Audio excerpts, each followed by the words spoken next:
Ambassador Thackrell of the Valorian Confederacy had never felt fear like this before. His species had ruled the Western Spiral Arm for 3,000 cycles, their diplomatic corps renowned throughout civilized space. Yet now, standing before the United Nations Assembly on Earth, his three hearts hammered against his thorax with primal terror.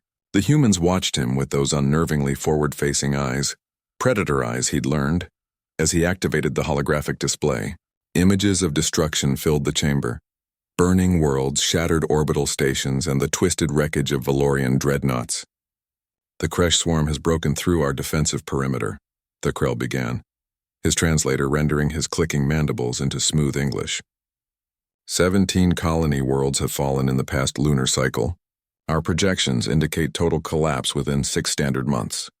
He paused, compound eyes sweeping across the assembled humans. "We come before the Galactic Council's newest members to request humanitarian aid, medical supplies, refugee transport, anything you can spare." The Secretary General, a gray-haired woman named Chen, leaned forward. "Ambassador, with respect, how many species has your Confederacy contacted regarding this crisis?" "All 47 member species of the Council," Thackrell admitted. "The Xanthari are providing medical frigates. The Plenari have pledged refugee processing facilities on their outer colonies. But the Kresh," his voice broke, "they consume everything. They cannot be reasoned with, cannot be bargained with. We estimate 5 billion souls have already been lost." A heavy silence fell over the chamber. Thackrell had studied human history during his posting. Their endless wars, their capacity for violence, their Deathworld origins that had made them the only sentient species to evolve from persistent predators. He'd read the reports. Earth's gravity was crushing, its atmosphere corrosive, its disease vectors nightmarish. Humans had clawed their way to the top of their food chain through sheer bloody-minded stubbornness. But they were young. So terribly young. They'd only achieved faster-than-light travel 40 cycles ago. Their military was primitive by galactic standards, still using chemical propellants and kinetic weapons. What could they possibly do against a swarm that had broken the Valorian Armada? Secretary General Chen stood, her face unreadable. "Ambassador Thackrell, on behalf of the United Nations and the Terran Alliance, we accept your request for aid." Relief flooded through Thackrell's body. "Thank you, Madam Secretary. Any supplies you can spare will—" "However," Chen continued, and something in her tone made Thackrell's antennae twitch with uncertainty, "we will be providing more than humanitarian assistance." She gestured to a military officer who stepped forward, a tall man with scars across his weathered face and cold eyes that had seen too much death. General Morrison, the display identified him. "Ambassador," Morrison said, his voice like grinding stone. "How long until the Kresh reach Valorian Prime?" 4 months, perhaps 5 if we can. We'll need 3 weeks to mobilize the fleet," Morrison interrupted, turning to address the assembly. "I'm recommending immediate activation of the Terran Defense Force, all reserve fleets, and deployment of the 1st through 7th expeditionary groups." Thackrell's translator struggled with the military terminology, but the meaning was clear. "General, with respect, we asked for aid supplies, not what, Ambassador?" Chen's eyes were hard now, all diplomatic pleasantry gone. "You come to our world, show us images of genocide, tell us billions are dying, and expect us to send some medical ships and call it a day? But your species has no stake in this conflict. You've been part of the Council for barely a generation. This is not your war." A bitter laugh escaped Chen's lips. "Ambassador, let me tell you something about humans. We've been fighting wars since before we discovered fire. We've nearly destroyed ourselves a dozen times over. We know war in a way your peaceful Confederacy never could." She moved closer, and Thackrell instinctively took a step back. "And the one thing we cannot abide, the one thing that makes even our most pacifist philosophers reach for weapons, is genocide." Morrison pulled up a new holographic display.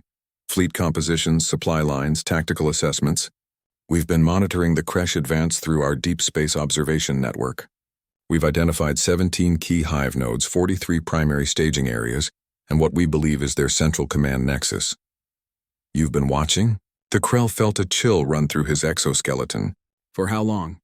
"Since the first Valorian distress signal reached our space," Chen said quietly. "We've been preparing for this conversation, Ambassador. We knew you'd come asking for charity. We were already preparing for war." The chamber erupted into activity. Displays lit up showing human fleet movements, industrial output ramping up, reserve forces mobilizing. The Krell watched in disbelief as charts detailed production of something called antimatter torpedoes and relativistic kinetic impactors. "This is madness," he whispered. "The Kresh have destroyed empires older than your entire civilization. They've consumed worlds that had defenses your technology cannot match."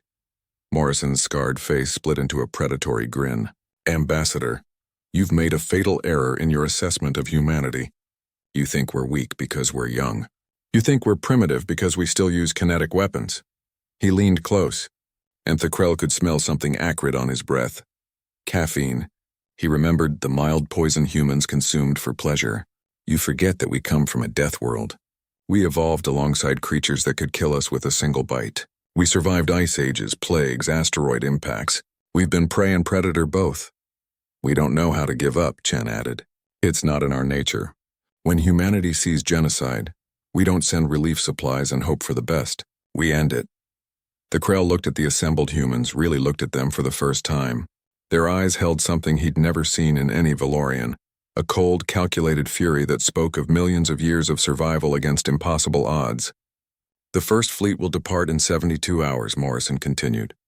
"We'll establish a defensive perimeter around Valorian Prime and begin offensive operations against Kresh staging areas.